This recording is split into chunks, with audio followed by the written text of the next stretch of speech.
Vos 2 centres de rénovation Home Hardware de Newport et dans Beau-Fils et votre caisse Desjardins du littoral gaspésien vous présentent Reflet d'ici. Le mois d'avril est celui du trouble du spectre de l'autisme. Dans ce contexte, nous sommes allés à la rencontre d'une famille qui est confrontée au TSA. Voici un témoignage touchant de Maryse Mauger et de son garçon autiste, Jérémy, 13 ans, rencontrés dans leur coquette demeure à Grande-Rivière. Un reportage de Thierry Haroun. La Fédération québécoise de l'autisme dit de ce trouble comme faisant partie de l'ensemble des troubles neurodéveloppementaux. Il se caractérise par des difficultés importantes dans 2 domaines, soit la communication, les interactions sociales et les comportements, activités et intérêts restreints ou répétitifs. Maryse Mauger y va de sa propre définition. C'est sûr que c'est pas une maladie. Fait qu'il faut, quand les gens vont dire « Ah oui, ton fils est malade », non, Jérémy ne souffre pas et ne guérira pas non plus de l'autisme. Son état peut s'améliorer, mais c'est un syndrome, c'est un état. Alors, pour lui, son cerveau fonctionne différemment. Alors, pour moi, l'autisme, c'est vraiment au niveau cérébral. C'est la connexion qui se fait pas comme nous, comme les êtres humains normaux. Fait que pour lui, son cerveau est beaucoup plus perceptif. Il va percevoir différemment les choses. Ça va passer aussi beaucoup par le visuel.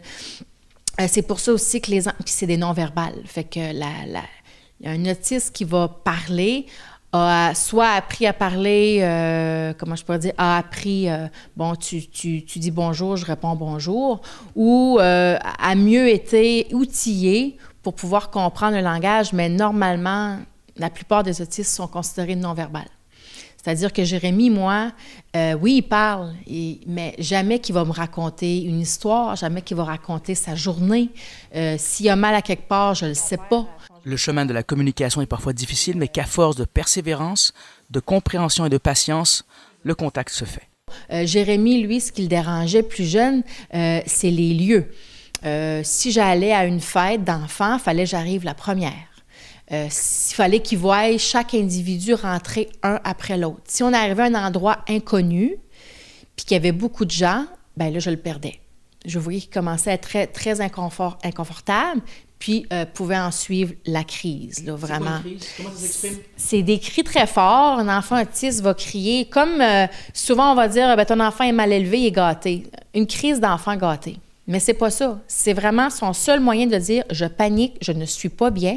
Puis pour eux, le verbal, c'est pas dans leur nature.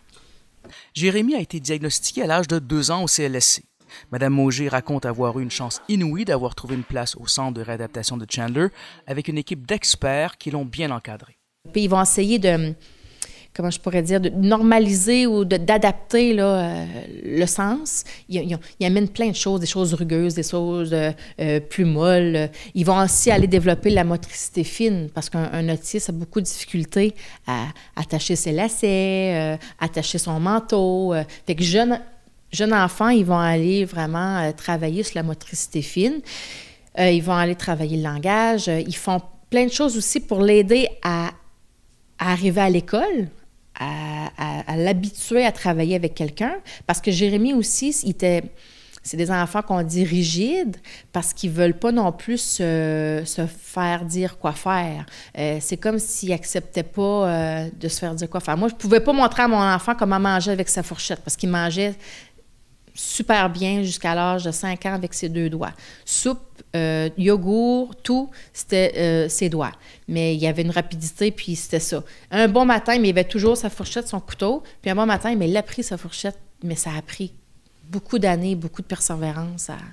Maryse Mauger, qui tient à rappeler que sa mère l'a beaucoup aidée au cours des ans, y va de quelques conseils pratiques. Oui, puis il y a beaucoup de deuil aussi à faire. Tu sais, on dit, ben moi, mon enfant ne jouera peut-être pas au hockey, ne jouera pas au soccer, il n'y aura pas une vie sociale comme tous les autres enfants, il va passer plus de temps avec nous. Qu'est-ce qu'il va être plus tard? Va-t-il être autonome? Va-t-il travailler? On ne sait pas. Il y en a qui sont capables d'être autonomes, de vivre en couple même, mais il y en a d'autres non. On ne le sait pas. Fait que c'est vraiment l'accepter, puis ces enfants-là aussi nous amènent beaucoup de bonheur parce que c'est des enfants authentiques. Thierry Haroun, TVCGR, à Grande-Rivière.